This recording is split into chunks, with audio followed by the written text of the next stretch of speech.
성 어거스틴 하면 초대 교회의 교부 중에서 가장 위대한 인물로 그렇게 손꼽히고 있습니다. 그는 기독교는 물론이고 서양 사상의 철학과 서양 사상의 기초가 된다. 오늘날 서양 사상에 큰 영향을 준 그런 인물로 꼽고 있습니다.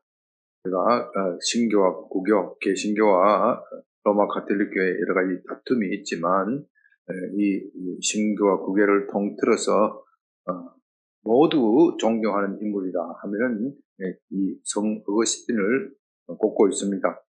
그는 원래 젊었을 때 방탕한 생활을 하였다고 알려졌습니다. 한때 기독교의 이단인 마니교에 신치하기도 하였습니다. 그 당시에 마니교가 유행했어요. 요즘 신천지가 교회를 괴롭히는 것처럼 그 당시에는 마니교가 교회를 많이 괴롭혔는데 이 어거스틴이 마니교에 심취하였습니다. 신앙심이 깊은 그의 어머니 모니카가 이런 어거스틴을 위하여 회심하기 위하여 눈물로 하나님께 기도드린 이야기는 참 유명한 이야기죠. 그는 그렇게 방탕한 생활을 하면서도 깊은 죄의식에 빠져 있었습니다. 그 죄의식을 벗기 위하여 마니교 철학을 공부하였지만 답을 찾지 못하고 더욱 고뇌하고 있었고 마침내 어머님의 강곡한 권유에 따라 교회를 나가게 되었습니다. 그러던 어느 날 하늘로부터 음성을 들었는데 책을 들고 읽으라는 것입니다. 그래서 자기 앞에 있는 성경책을 들고 펼쳤는데 그것이 오늘 본문인 로마서 13장 13절 14절입니다.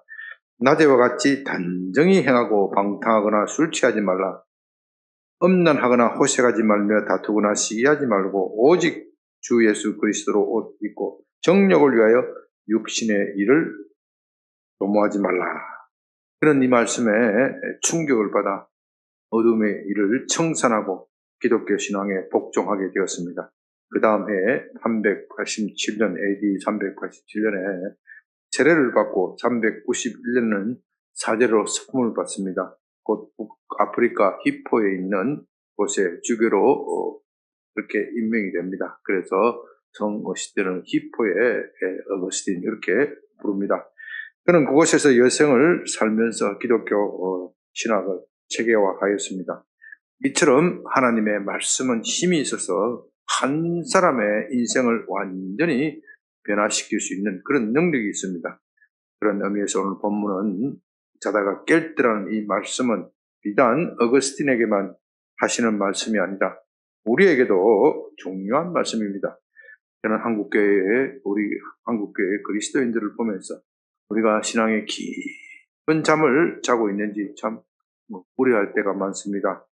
아니, 한국교회 다른 사람들을 말하기에 앞서서 우리 자신부터 먼저 좀 살폈으면 좋겠습니다.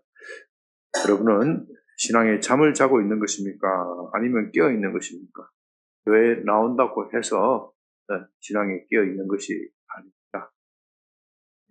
말씀드리겠지만 주님은 깨어 있으라는 말을 믿지 않는 사람에게 하는 것이 아니라 믿는 사람에게 하고 있습니다. 그렇기 때문에 오늘은 우리는 이 질문에 대하여 진지하게 답해야 합니다. 그것을 생각하면서 오늘 말씀을 좀 귀담아 들으시기 바랍니다. 13장 11절 또한 너희가 이 시기를 알거니와 자다가 깰 때가 벌써 되었으니 이제 우리의 구원이 처음 믿었을 때보다 가까웠음이니라. 사도는 자다가 깰 때가 벌써 되었다고 말합니다. 그렇다면 자는 것은 무엇이고 깨는 것은 무엇입니까? 이것은 분명히 육신적인 잠을 말하는 것이 아닐 것입니다. 만일 육신적인 잠을 말한다면 체력이 좋은 사람은 구원받을 것이고 체력이 약한 사람은 구원에서 탈락할 것입니다. 그렇기 때문에 도저히 그렇게 해석할 수는 없습니다. 그렇다면 우리는 어떤 때에 살고 있고 왜 깨어나야 합니까? 이와 관련하여 우리는 역사의식이라는 것에 대해서 좀 알아볼 필요가 있습니다. 우리가 깨어있기 위해서는 역사의식이 필요합니다. 역사의식은 좀 어려운 말이긴 하지만 쉽게 말하면요, 우리가 역사의 어디쯤에 와 있고 역사는 어디서부터 어디로 흘러가고 우리는 역사의 현재 어디에 있는지 하는 데 대한 인식입니다. 사람들이 역사를 보는 눈에는 순환론적 역사관, 그리고 직선적 역사관, 이 두 가지가 있습니다. 흔히 동양의 역사관은 순환론적 역사관이고 서양의 역사관은 직선적이다, 그렇게 말하지요. 좀 어려운 이야기이지만 그래도 우리가 가끔은 이런 어려운 것도 들어야 합니다. 그런데 이 순환론적 역사관을 가진 사람은 역사가 의식을 가지기가 어렵습니다. 설령 가진다고 하더라도 그 의식이 빈약할 수밖에 없습니다.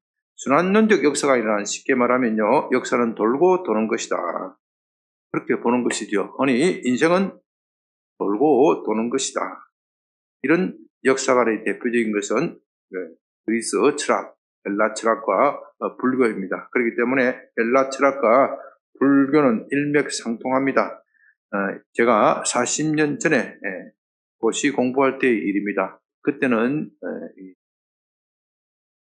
고시촌이라는 것이 따로 없고 절에 들어가서 공부하는 것이 아주 유행이었습니다.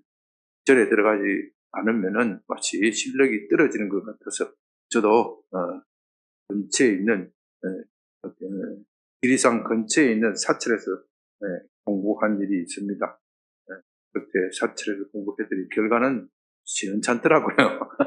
역시 예수 믿는 사람은 절에서 공부하면 안 되는가 봐요. 그 다음에 얼른 절에서 나와서 공부를 해서 그 다음에 시험을 합격한 일이 있습니다. 어쨌든 그날 그때 그 스님과 제가 스님은 제가 기독교인인 줄 아시고 여러 가지 종교에 대한 담론을 나눈 일이 있습니다. 그래서 제가 주제 스님에게 물어보았습니다. 기독교는 하나님이 천지를 창조하셨다고 그렇게 말하는데 불교는 이 세상이 어디서 나왔다고 말하는 겁니까? 그러자 그 스님이 이렇게 대답합니다. 여기에 소주 대병짜리가 하나 있습니다. 대병 들끔 이야기를 하는 거 보니까 평소에 대병을 많이 드셨던가 봐. 대병짜리 소주가 이거 그 안에 구중물, 흙탕물이 들어있습니다. 이 흙탕물을 흔들고 내려놓으면 맨 위에 뭐 한참 지나면 어디가 됩니까? 맑은 물이 오르고 거기가 탁도에 따라서 점점 하다가 맨 밑에 진흙이 깔릴 겁니다. 이 세상의 질서는 그렇게 형성된 겁니다. 세상이 이렇게 헝클어져 있는데 확 흔들어가지고 탁 가만두니까 제일 맑은 것은 인간 세상, 제일 고차원적인 인간 세상이 있고 그 다음에 조금 수준이 남은 낮은 동물, 이렇게 끝까지 내려가다가 짐승, 지렁이, 이렇게 온 세상이 질서가 이렇게 형성되는 겁니다. 말이 참 그럴듯하잖아요. 그럴듯한데 또 어물이 남아요. 그 스님, 그런데 그 대병은 누가 도대체 흔드는 겁니까? 그러니까 스님이 화를 벌떡 내더니 그런 거는 질문하는 게 아니에요, 그렇게 이야기를 하더라고요. 아마 제가 자기가 대답하기 곤란한 질문을 한다, 그렇게 생각했던 것 같습니다. 제가 그 스님의 그 반응을 보면서 역시 불교는 우연의 종교이구나, 우연의 종교이구나, 그런 생각을 하였습니다. 불교는 모든 것이 인과의 연, 우연이 아니라 인과의 연, 인과관계에 의해서 이루어지는 것이다. 그래서 옷깃만 스쳐도 인연이다. 그런데 그 인과의 연이라는 것은 따지고 보면 그 우연이라는 것과 같은 말이에요. 필연은 우연이고, 필연의 끝은 우연이고, 우연의 끝은 필연이에요.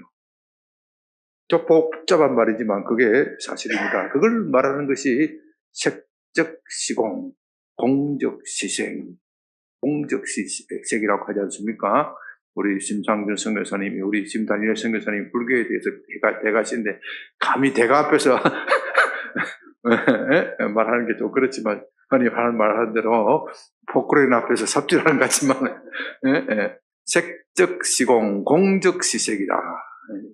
있는 것은 없는 것이고 없는 것은 있는 것이다. 참 알쏭달쏭한 말이죠. 그 말은요, 쉽게 말하면 우리가 어디로 와서 어디로 가는지 모르겠다. 모르는, 알 수가 없는 질문에 대해서 뭘 그렇게 고민하느냐. 그런 말로도 계속 되어질 수 있습니다. 그런 말 자체가, 그것을 묻는 것 자체가 의미가 없고 어리석은 질문이다. 고성할 때 물어보면 그렇게 대답합니다. 이렇게 순환론적 역사관에 갇혀 있으면 역사의식을 가지기가 어렵습니다. 모든 것은 있는 그대로이고 또한 역사는 돌고 도는 것입니다. 오늘의 강대국은 내일의 약소국이 될 수가 있고 오늘의 약소국은 내일의 강대국이 될 수 있습니다. 그런 점에서 순환론적 역사관도 일리가 있습니다. 역사는 돌고 도는 것이 아닙니까? 인생은 돌고 도는 것이 아닙니까? 영원한 성자도 없고 영원한 패자도 없습니다. 영원히 부자도 없고 영원히 가난한 사람도 없습니다. 약자와 강자 사이에 영원한 투쟁만 있을 뿐이고 누구도 그런 순환에서 벗어나지 못합니다. 그 위에서 그런 순환에서 벗어나는 것을 해탈이다 말하는데요. 해탈을 참 좋은 말로 표현하고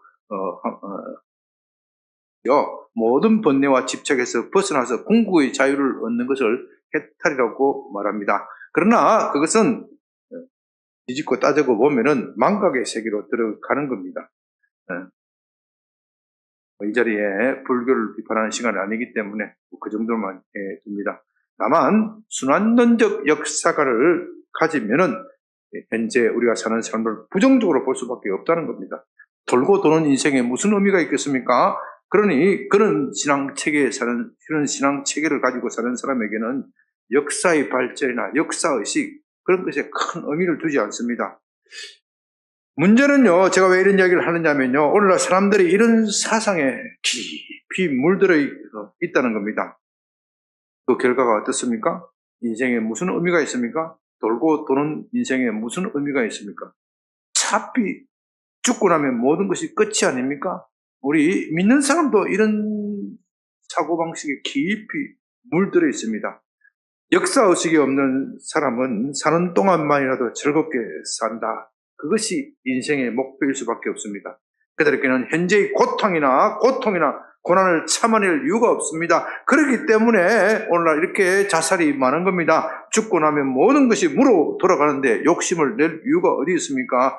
굳이 남과 경쟁하여 이길 이유가 어디 있습니까? 이것이 좋은 면도 이렇게 생각하면 좋은 면도 있긴 하지만 이렇게 되면 사회가 발전하기 어렵습니다. 욕심을 내는 것은 참으로 어리석은 일입니다. 나만 즐겁게 살면 되는 것이 아닙니까? 남을 보루할 이유가 어디 있습니까? 그건 다 부질없는 욕망입니다. 공부 잘한다고 설지 쌓고 그런 것도 다 부질없는 욕망이죠. 다 필요가 없는 거예요. 그냥 현재 기쁘고 즐거우면 되는 겁니다.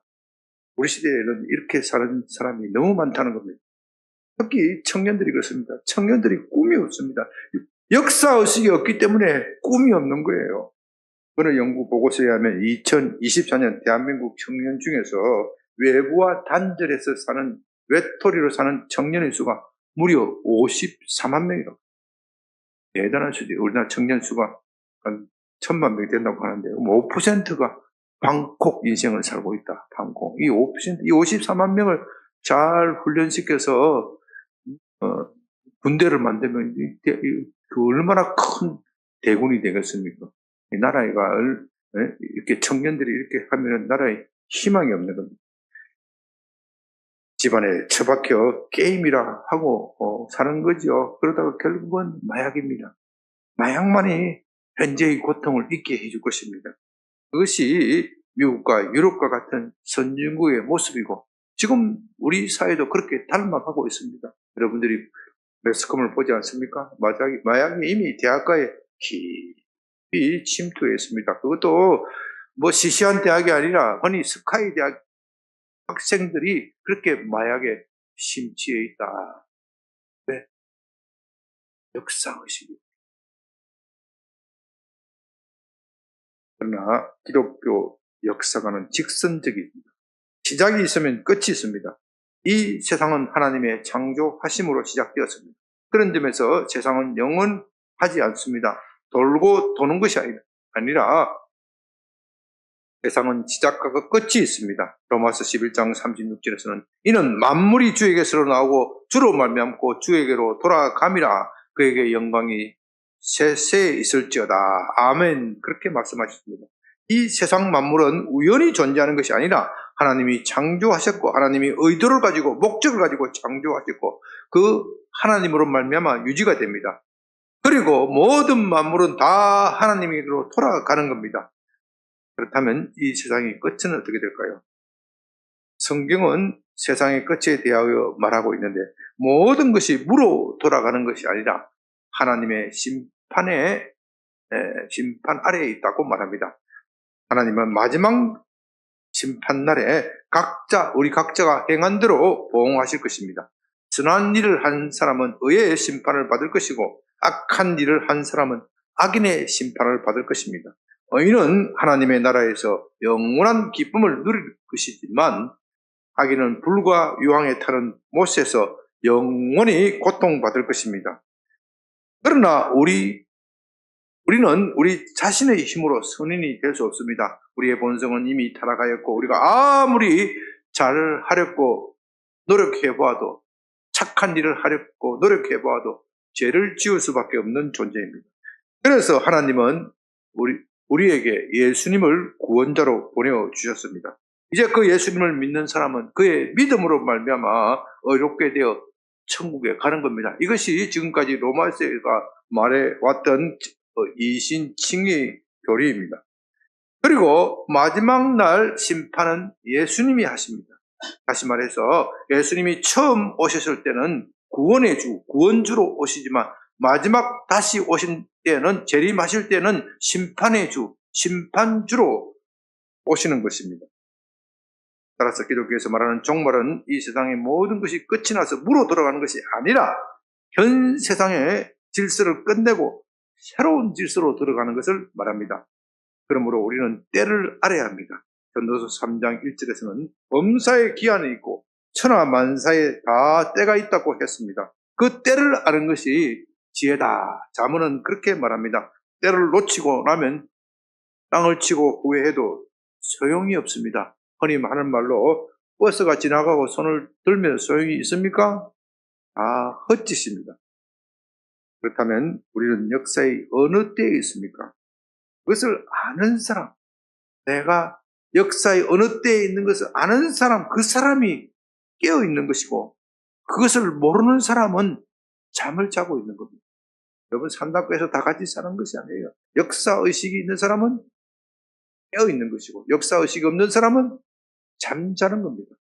우리 주님은 마태복음 24장과 25장에서 역사의 종말에 있을 일에 대하여 말씀하셨습니다. 여기에 대해서는 3부 예배 시간에 지난주 몇 주간 한 10회에 걸쳐서 집중적으로 말씀드렸는데 유튜브에 다 올라와 있으니 여러분들이 꼭 한번 3부 예배 안 나오신 분들은 꼭 한번 듣고 시청해 주시기를 바랍니다. 종말론은 기독교의 중요한 주제입니다. 때가 되면 하나님은 현재의 세상을 심판하시고 또 다른 역사를 시작하실 것입니다. 우리 주님은 반드시 다시 오시고 이 세상을 심판하십니다. 우리는 그 심판을 준비하고 대비해야 합니다. 그렇기 때문에 우리 주님은 깨어있으라, 마태복음 24장 25장에서 깨어있으라 계속해서 반복하여 당부하고 계십니다. 그 이유는 우리 주님이 언제 오실지 우리로서는 알 수가 없기 때문입니다. 주님은 깨어있으라고 하면서 여러 가지 비유를 들어 말씀하셨는데 그 대표적인 것은 마태복음 25장에 세 가지가 나옵니다. 첫째는 열처녀 비유, 두 번째는 다란트 비유, 그리고 세 번째는 양과 염소의 비유입니다. 그렇다면 깨어있는 것은 무엇을 말합니까? 분명 그것은 물리적으로 잠을 자지 않는 것을 말하는 것이 아닙니다. 왜냐하면 열처녀의 비유에서 어리석은 처녀이든 슬기로운 처녀이든 신랑이 드디어자 모두 잠들었다 그렇게 말하고 있기 때문입니다. 문제는 어리석은 처녀는 신랑이 봤을 때 등불을 밝힐 기름이 없다. 등불은 있는데 등잔은 가지고 있는데 그 등잔을 밝힐 기름이 없다는 것이고, 슬기로운 처녀는 여분의 기름을 준비하여 신랑이 언제 오더라도 맞이할 준비가 되어 있다는 겁니다. 다시 말해서 등불을 들고 있다는 것은 다 크리스찬인 것 같은데, 어떤 처녀는 다 크리스찬인 것 같은데, 어떤 크리스찬은 어리석은 크리스찬이 되어서 마지막 심판 때에 탈락이 되고, 슬기로운 처녀, 대비를 잘한 처녀만이 신랑을 맞이하여 천국에 들어갈 수 있다. 이것을 말하는 겁니다. 저는 깨어있다는 것은 주님과 동행하는 것이다. 그렇게 말씀드렸습니다. 우리는 늘 주님과 동행하면서 산다면 주님이 어느 때 오시더라도 문제가 될 것이 없습니다. 그러나 평소에 주님과 동행하면서 살지 않는다면 주님을 맞이할 수 없습니다. 그리고 주님과 동행한다는 것이 굉장히 중요한 포인트니까 꼭 들으시기 바랍니다. 주님과 동행하면서 산다는 것은 내 삶의 주도권을 주님께 맡기는 것을 말합니다. 다시 말해서 내 삶의 목적을 주님의 뜻에 맞추는 겁니다. 비록 때때로 이런 일이 잘 안 되더라도 거기에 초점을 말하는 것이 말합니다. 거기에 초점을 맞추는 것을 말합니다. 여러분, 이렇게 누가 늘 주님의 뜻대로 산다고 그렇게 장담할 수 있겠습니까? 우리는 약하고 세상의 유혹, 세상의 염려, 근심은 너무나도 큽니다. 그렇기 때문에 그 염려, 근심, 걱정이 몰려들면 잠시 주님의 뜻은 잊어버릴 수가 있어요. 그러나 다시 믿는 사람은 다시 내가 이러면 안 되지. 내가 고난이 오고 염려, 근심, 걱정이 오더라도 여기에 분명히 주님의 뜻이 있다. 나는 그 주님의 뜻을 찾고 그 뜻을 이룰 것이야. 그렇게 하면서 살아가는 사람이 주님과 동행하는 것이고, 그 사람만이 마지막 심판에서 천국의 복을 누리게 될 것입니다. 그런데 주님은 우리가 언제 주님께서 오실지 정확한 그 때는 알 수는 없지만 언제쯤 오실 것이다. 그것은 알 수 있다. 그렇게 말합니다. 이게 중요한 포인트예요. 여기에 대하여 예수님은 마태복음 16장 2절 3절에서 이렇게 말씀하십니다.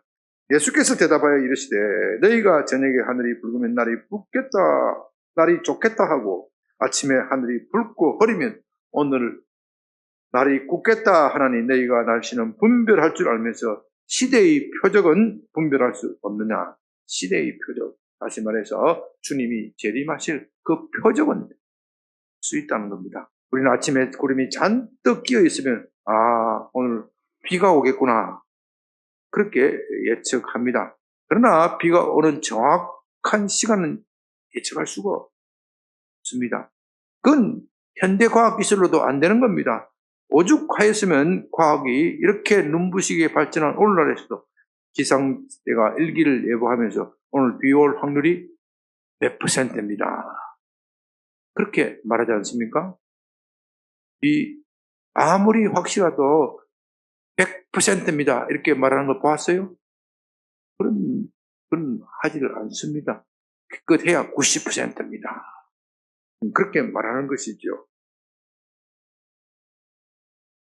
그와 같이 우리는 주님이 언제쯤 오시는 것은 예측할 수 있지만 그 정확한 시간을 알 수가 없습니다. 그 정확한 날짜를 알 수가 없습니다. 그 정확한 날짜를 안다고 하는 사람은 다 이단이고 거짓 선지자입니다. 그날과 그때는 하늘의 천사도 모르고 심지어 예수님 자신도 모른다고 하였습니다. 그것은 오직 하나님 아버지만 아시는 일입니다. 그러나 하나님은 우리 믿는 사람이 지치지 않도록 시대의 표적을 주신다. 언제쯤 오실지는 알게 해 주신다. 우리가 그것까지 모르면 너무나도 지칠 것입니다. 그렇기 때문에 하나님은 우리에게 자비를 베풀어 주셔서 시대의 표적을 보여주신다는 겁니다. 그 표적을 보면서 심판날이 임박한 것을 알라는 겁니다. 그러므로 우리는 시대의 표적을 보면서 주님이 오실 날이 임박한 것을 알아야 합니다. 성경에는요, 여기에 대해 아주 중요한 사례가 하나 있습니다. 여러분, 이거 참 매우 중요하니까 잘 들으시기 바랍니다. 마태복음 24장 2절에서 예수님께서 제 아들이 예루살렘 성전을 자랑합니다. 그 새로운 성전이 정말 찬란하고 화려하게 지은 것이거든요. 예수님께서 제 아들에게 말씀하시기를 너희가 장차 머지않아 이 예루살렘 성전이 돌 위에 돌 하나도 남기지 않고 철저하게 파괴될 그때가 임박하였다. 그렇게 말씀합니다. 제 아들이 깜짝 놀라 묻습니다. 주님, 언제 그런 일이 있겠습니까? 여기에 주님이 언제 그렇게 있겠다, 언제 몇 월 며칠 그날에 있겠다 그렇게 말씀하시지 않고 이렇게 주님께서 말씀하십니다. 너희가 예루살렘이 군대들에게 에워싸이는 것을 보거든 그 멸망이 가까운 줄 알라. 그때 유대에 있는 자들은 산으로 도망갈 것이며 성내에 있는 자들은 나갈 것이며 촌에 있는 자들은 거리로 들어가지 말지어다. 유대인들은 독립성이 강한 민족이고 로마에 대하여 자주 반항을 일으켰습니다. 반란을 일으켰습니다. 네로 황제는 참다 못하여 AD 67년에 베스파시아누스라는 장군을 사령관으로 임명하여 예루살렘을 침공하도록 그렇게 명령을 내렸습니다. 베스파시아누스 장군은 북쪽 갈릴로부터 이렇게 파죽지세로 예루살렘을 침공하여 여러 도시를 여러 성읍을 함락시키고 마침내 예루살렘을 공략하기 위해 예루살렘 성을 에워쌌습니다. 그런데 갑자기 이때 네로 황제가 자살을 해버리고 베스파시아누스는 이 로마의 혼란한 정치적 혼란 길을 틈을 타서 로마로 돌아가 황제가 되어버려요. 그러니까 어떻게 되겠어요? 침공군이 어떻게 되겠어요? 자기는 베스파시아누스는 떠나면서 그 아들을 티투스 장군을 아들을 예루살렘 점령 사령관으로 임명하고 가버렸습니다. 군대 리더가 사령관이 바뀌면 혼란스럽잖아요. 그래서 그들은 이 전열을 정비할 시간이 필요하였습니다. 바로 이때 그리스도인들은 주님의 말씀을 기억해냈습니다. 주님이 뭐라 그러셨어요? 예루살렘이 군대에 에워싸는 것을 보면 어떻게 하라고요? 얼른 도망가라. 그래서 그리스도인들은 주님의 말씀을 고지 그대로 믿은 그리스도인들은 그 예루살렘 성에서 다 도망을 갔습니다. 그런데 주님의 말씀을 믿지 않았던 사람들, 대부분의 유대인들이 믿지 않았어요. 야, 이제 우리가 잠시 시간이 있으니까 우리도 전열을 정비하자. 모든 사람들은 다 예루살렘으로 모여라. 그래서 예루살렘에 300만이 모였어요. 300만. 역사가들이 이야기하면 300만이 모여서 결사항전, 그때 유명한 사건이 있죠. 마사다 사건이 바로 이때 일어나는 사건이에요. 결사항전을 부르짖으면서 로마에 대항했지만 그 결과가 처절한 패배였습니다. 200만 명이 몰살당해서 죽임을 당하였고, 정확한 숫자를 우리가 알 수가 없지만은 100만 명이 노예로 팔려갔대요. 그러니까 이 로마의 이 노예가 너무 시장에 많이 나오니까 노예값이 폭락했다. 그럴 정도로 비참하게 철저하게 망해버렸습니다. 이것이 우리에게 중요한 기감이 된다는 겁니다. 우리는 우리 주님이 언제 오실지 그 정확한 시간은 알지 못합니다. 그러나 역사의 징조로 그 시기를 알 수 있다는 겁니다. 그러므로 우리가 어떤 시대에 사는지 알아야 한다는 겁니다. 그것이 깨어있는 것의 시작입니다. 그렇다면 우리는 역사의 어느 시대에 살고 있습니까? 성경은 다른 어떤 책보다도 종말에 대한 정확하고 풍부한 자료를 제공합니다. 그러므로 여러분들은 종말에 대하여 알기 위하여 노스트라다무스의 그런 예언서와 같은 그런 시시한 책을 참고할 필요가 없습니다. 그런 것들은 다 인간의 상상력에서 나오는 헛소리에 불과하고요. 심지어 잘못하면요, 마귀와 교통해서 나오는 헛소리이기 때문에 그런 것들은 종말에 대해서 예언하는데 전혀 도움이 되지 않고 오히려 우리의 마음과 생각을 혼란하게 만들고 두려움을 심어주고 결국 우리의 삶을 망치게 하고, 그런데 빠지면 어디에 들어가는 줄 아세요? 결국은 이단으로 가는 거예요. 그러나 성경은 하나님이 직접 하신 말씀입니다. 특히 요한계시록은 그런 점에서 매우 중요한 책입니다. 우리 교회에서도 수요예배 시간에 계시록을 강의한 언젠가는 주일 예배 시간에 강의할 수 있기를 바랍니다. 왜냐하면 제가 수요일날 강의를 할 때는 좀 준비가 부족할 수밖에 없습니다. 좀 더 가게. 왜냐하면 이 계시록에 대한 강의가 꼭 필요하긴 한데 너무나도 혼란스러운 이야기들이 많기 때문에 그거를 다 방대한 얘기를 할 수도 없고 꼭 핵심적인 것만 찍어서 내가 주일 예배 시간에 좀 하고 있습니다. 성경이 주님의 재림에 대하여 많은 말을 하고 있지만 그 중에서 가장 중요한 관전 포인트란 것이 관전 포인트. 유대인을 주목하는 것, 이스라엘을 주목하는 것. 다시 말해서 종말에는 미혹하는 일, 배교하는 일, 적그리스도의 등장, 천재지변, 홍수, 가뭄, 전쟁, 지진, 난리와 난리의 소문 등 여러 가지가 있겠지만 그 중에서 가장 중요한 것은 유대인들, 이스라엘에게 일어난 일을 주목하라는 겁니다. 유대인들을 싫어하는 사람들에게는 이것이 불편할 수도 있습니다. 특히 유대인들이 팔레스타인이 지금 힘이 강하다고 해서 팔레스타인의 인권을 존중하지 않고 무차별로 공격하는 것, 이렇게 인도주의적인 차원에서 그렇게 비난하는 사람이 있습니다. 참 최근에도 이번 주에도 그런 일이 있었지요. 삐삐로 무기를 삼아서 그렇게 폭발하고, 정말 참 좋은 쪽으로 보면 정말 창의적이야. 전쟁을 저렇게 창의적으로 나.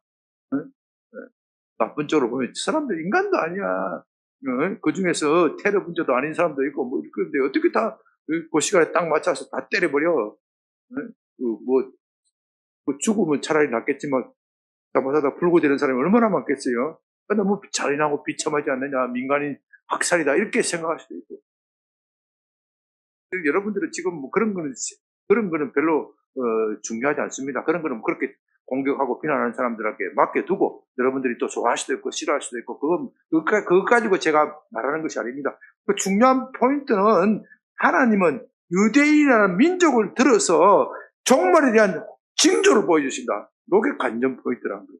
우리로서는 불편할 수 있지만 이것이 하나님의 자비입니다. 여러분 그렇지 않으면 우리는 종말이 언제 온다는 것을 제대로 알 수가 없습니다. 예를 들자면요, 지진 하나만을 가지고 말씀드리면 어느 정도 지진이 일어야 종말이 올 겁니까? 이건 매우 주관적이에요. 가뭄도 마찬가지고요. 적그리스도가 나타나는 것도 마찬가지고 어느 정도 적그리스도가 장악을 해야 종말이 온다. 그렇게 말할 수 있습니까? 그건 보는 사람의 입장에 따라 다 틀릴 수가 있습니다. 그러나 유대인들에게 일어나는 요거는 역사적 과정 속에서 너무나도 분명하고 뚜렷하기 때문에 놓칠 수가 없는 겁니다. 마치 AD 70년에 로마군이 군대에 쌓이는 것을 보면 어떻게 해요? 빨리 도망가라. 그건 피할 수 없는 부인할 수 없는 사인이란 말이에요. 이 부인할 수 없는 사인을 유대인들을 통하여 보여주시겠다. 그러니까 저와 여러분들이 유대인을 좋아하거나 싫어하는 거나 그건 별로 문제가 되는 것이 아니고 우리는 그들의 역사를 통해서 역사의 징조를 읽어야 한다는 겁니다. 이와 관련해서 로마서 9장에서 11장까지 강의할 때 유대인들이 대외적으로 회심하여 복음에 순종하게 된다는 것을 배웠습니다. 이것이 가장 중요한 관전 포인트란 말이에요. 사도가 복음을 전할 때에는 유대인들은 복음을 황당하게 거부하였고 그래서 그들이 예수 믿고 돌아오겠다. 이건 상상도 할 수 없습니다. 그래서 사도가 답답하다 못해서 내가 복음을 들고 이방인에게 가겠다. 그렇게 한 거예요. 사도가 처음부터 이방인에게 가려고 한 게 아니에요. 유대인들은 가망이 없고 희망이 없으니까 내가 차라리 그러면 이방인에게 가겠다. 하나님의 뜻이 이방인에게 있구나. 그렇게 할 수 없이 이방인에게 갔던 겁니다. 그래서 중세 1000년 동안에는 이 유대인이 회심한다는 것은 상상도 못하겠습니다. 그것은 저 종족은 절대로 회심 안 할 종족이야. 그래서 이 성경학자들이 유대인을 교회로 대체한다. 대체 신학이 유행하였습니다. 그러나 20세기에 들어와서 이 이스라엘이 건국됨에 따라서 대체 신학이 제기될 위기에 있습니다. 그리고 유대인들이 대대적 회심이 멀지 않았다는 겁니다.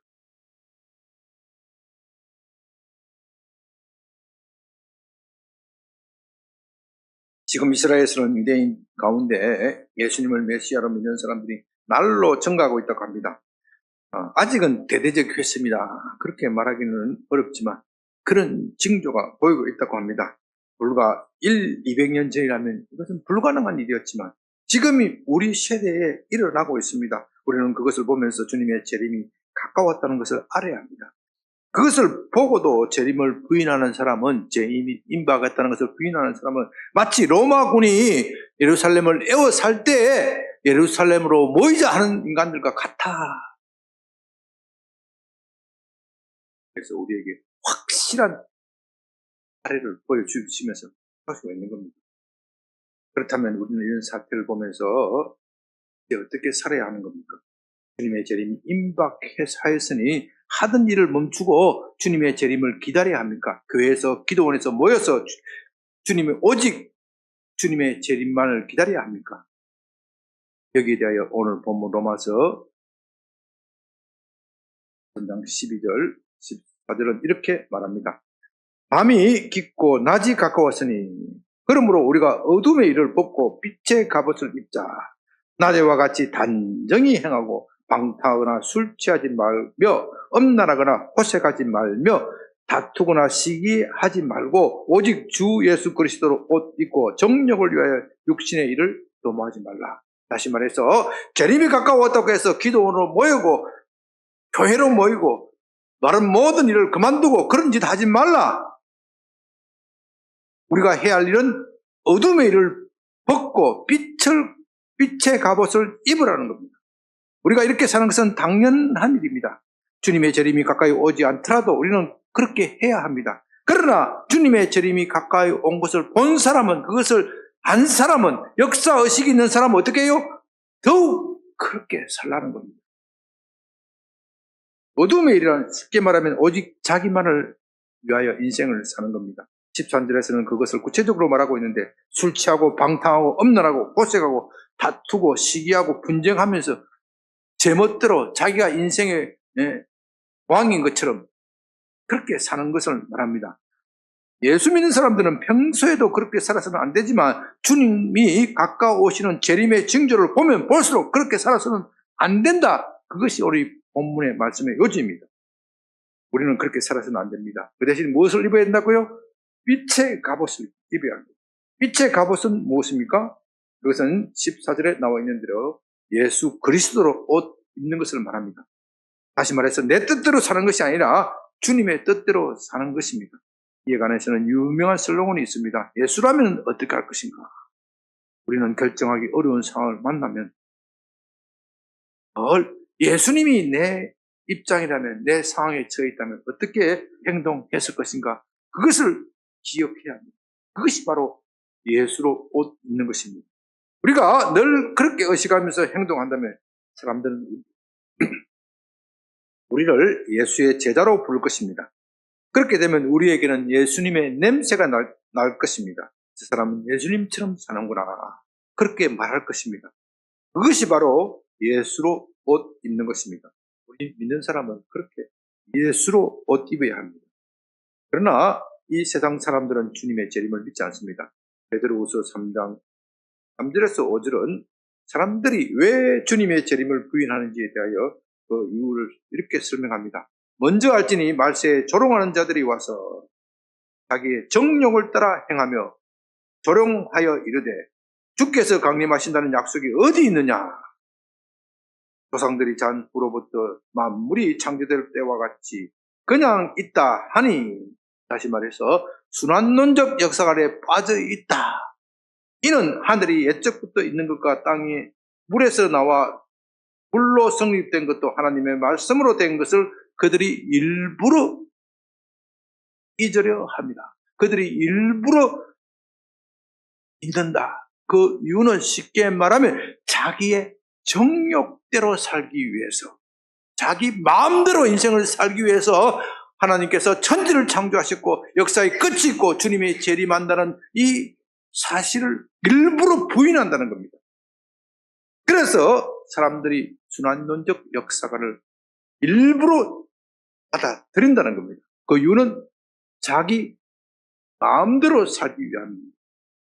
순환론적 역사관이 아니라 직선적 역사를 가지면 역사의식이 생겨나고 자기 마음대로 살 수가 없습니다.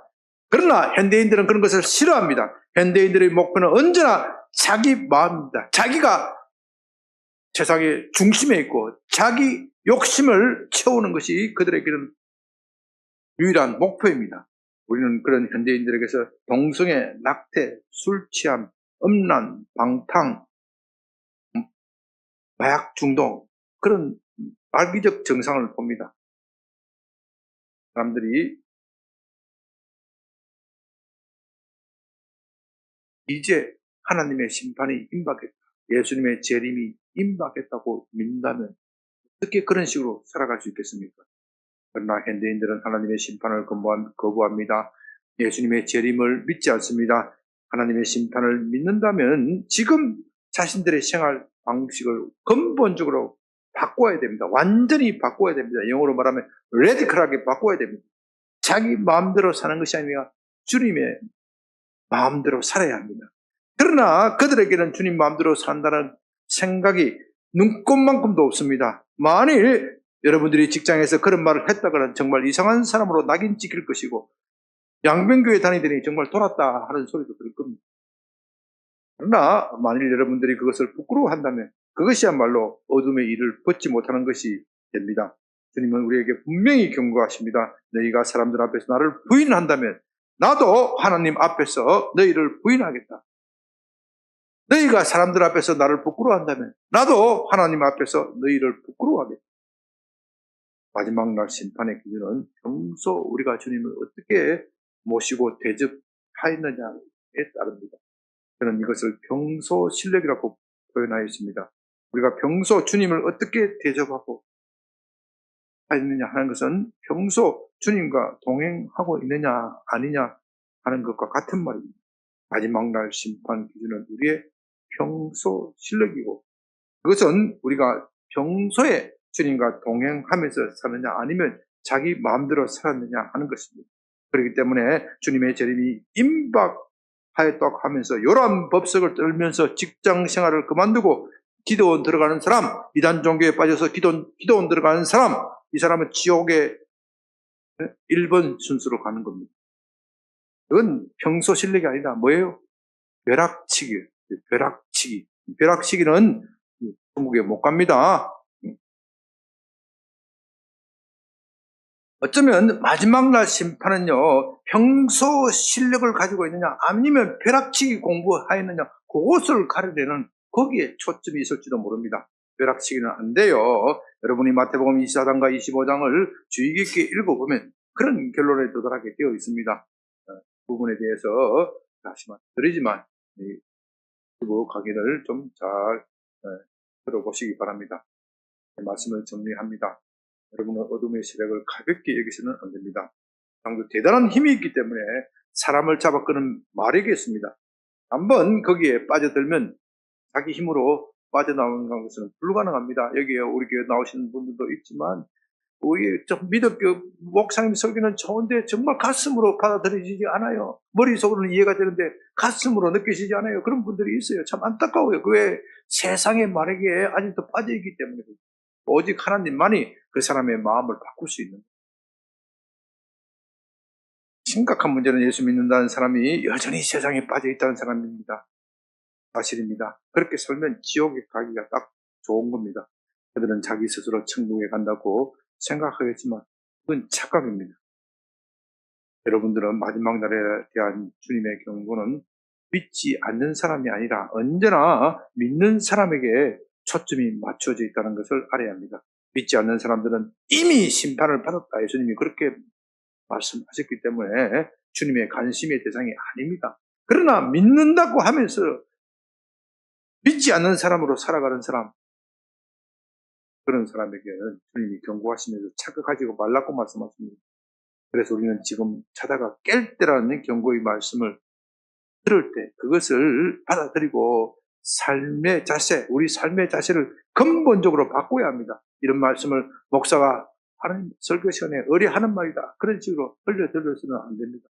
예수님을 믿되 목숨 걸고 믿어야지. 그래야 구원받습니다. 그렇지 않으면 믿는다는 것이 무슨 소용이 있습니까? 밤이 깊고 날이 가까웠습니다. 그 말은 우리가 처음 믿을 때보다 우리의 구원이 더욱 가까웠지, 더욱 확실해졌다는 것을 뜻합니다. 그것을 안다면 여러분들은 날마다 주님과 동행하면서 영적 실력을 키우는 여러분이 되시기를 바랍니다. 아버지 하나님 감사합니다. 밤이 깊고 날이 가까웠다고 말씀. 우리의 구원이 처음 믿을 때보다 더욱 가까워졌습니다. 더욱 확실해졌습니다.